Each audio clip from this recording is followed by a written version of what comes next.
Oke, setelah kita lulus Pak, mungkin menyambung yang tadi juga, setelah kita lulus dari beasiswa LPDP, kita menempuh pendidikan mulai dari ada yang 4 tahun, 5 tahun, dan setelah itu kalau kita kembali lagi ke Indonesia, apakah nantinya akan ada semacam dibantu untuk distribusi pekerjaan atau mengabdi seperti apa yang diinginkan untuk Indonesia dari pihak LPDP? Silakan. LPDP terus dituntut untuk mencek impact dari pendidikan yang disediakan beasiswanya oleh LPDP. Kami terus melakukan perbaikan-perbaikan dalam proses. Perbaikan yang saya ingin sampaikan adalah bahwa kita melakukan pengayaan end-to-end dari mulai mereka kita rekrut sampai mereka lulus. Contohnya, kalau yang afirmasi, mereka mendapatkan pengayaan bahasa, ada juga pembekalan afirmasi. Karena mereka kalau akan kembali ke daerah-daerah yang katakanlah ya terbelakang dibandingkan daerah yang maju. Mereka harus punya mental yang lebih tough, lebih disiplin, begitu ya, lebih problem solver. Ini yang terus kita kembangkan. Kemudian sebelum berangkat kuliah di luar negeri maupun dalam negeri, semuanya lewat yang kita sebut adalah persiapan keberangkatan. Ini kita undang tokoh-tokoh nasional, baik pemerintahan, entrepreneur, kemudian pendidik, duta besar, kita datangkan ke situ untuk memberikan wawasan, untuk memberikan persiapan, dan untuk selalu cinta tanah air ya. Ini menteri-menteri kalau kita undang selalu hadir.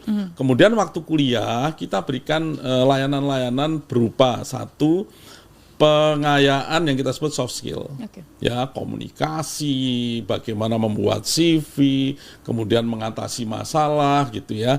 Kemudian kalau ada masalah betul baik psikis maupun fisik gitu, kita ada juga coachingnya di situ.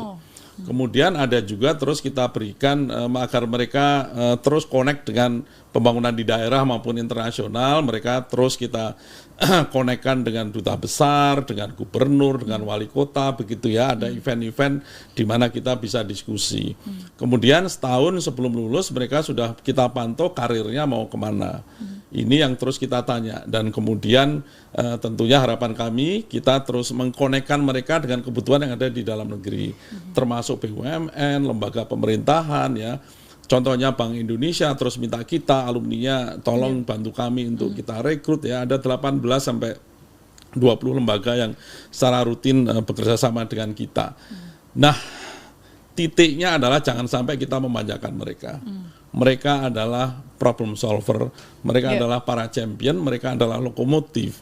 Jangan sampai begitu lulus dari programnya LPDP kemudian tolong dong saya cari kerjaan gitu. Ini harusnya mereka memecahkan masalah itu. Walaupun LPDP terus memberikan yang terbaik ya untuk mendukung mereka, tapi jangan sampai kita mencetak generasi yang manja. Mereka harus tough bahwa segala masalah di Indonesia pasti dimanapun ada masalah.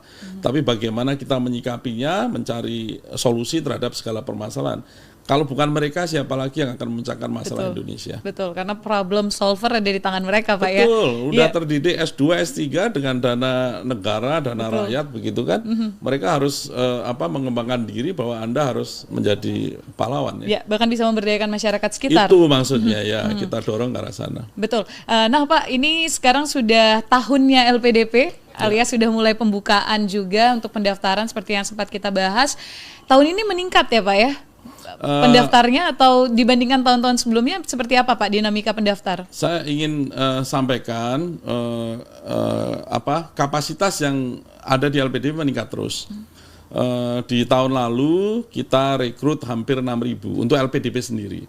Kita tambah kolaborasi dengan Kemdikbudristek dan Kementerian Agama untuk S2, S3 aja, LPDP dananya bisa memberikan lebih dari 10.000 putra-putri terbaik bangsa untuk bersekolah di S2 dan S3.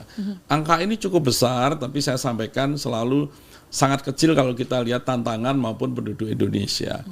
Untuk jumlah pendaftar dalam 2 tahun terakhir terjadi peningkatan yang menurut saya signifikan.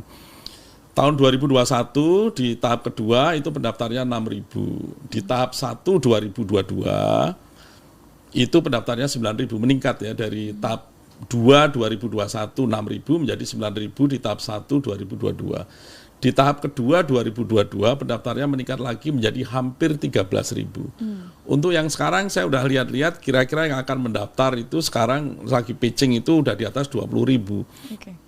Nanti yang summit kira-kira feeling saya di atas 15 ribuan begitu ya. Nah, yang kita terima katakanlah tahun ini kita mencanangkan angka 7.000, tapi 7.000 itu termasuk 1.000 untuk yang dokter spesialis dan kita akan dukung untuk perawat juga. Jadi kira-kira akan terjadi kompetisi yang cukup tinggi ya. Tentunya LPDP terus membelanjakan semua dana yang bisa kita belanjakan karena pengembangan SDM tidak bisa kita tunda-tunda lagi. Ya, kita saldo pun kita manfaatkan untuk pengembangan SDM. Nah, tentunya selalu ada kompetisi. Nah, kami berharap kalau kompetisi itu selalu ada yang lolos, ada yang belum lolos. Betul. Ada yang mendaftar 7 kali, 8 kali baru lolos, ada yang mendaftar 1 kali lolos. Jangan pernah menyerah. Kami jamin bahwa seleksi di LPDP by merit ya, merit system dan very professional. Kita jaga sebaik-baiknya. Dan ini kelihatannya yang diapresiasi oleh publik ya. Sosialisasi kita juga terus kita gerakkan. Bulan lalu kami keliling ke 6 daerah tertinggal ya, Nias, Mamuju, Ternate, Biak, Kupang begitu ya. Kita datangi untuk mengabarkan kabar gembira pembukaan LPDP dan terus kita lakukan. Kalau daerah-daerah yang lebih maju biasanya mereka sudah aktif sendiri. Kita selalu melayani setiap undangan untuk sosialisasi karena kita merasa terbantu. Tapi untuk daerah yang tertinggal afirmasi kita memang by design sengaja kita lakukan sosialisasi dengan mendatangi fisik ke sana. Oke. Berbagai sosialisasi sudah dilakukan, sekarang tinggal mahasiswa-mahasiswa di luar sana Pak ya yang take action untuk langsung mendaftar di LPDP karena ini informasi yang sudah sangat jelas agar tidak ada lagi info-info yang ambigu di masyarakat tentu saja Pak Dwi. Dan Pak Dwi ini sebagai Direktur Beasiswa LPDP mungkin adakah harapan yang ingin disampaikan bagi penerima beasiswa atau mereka yang sedang mencari beasiswa LPDP sebagai penutup kita hari ini? Silakan Pak Dwi. Baik, untuk yang penerima beasiswa Anda bersyukur negara ini hadir ya.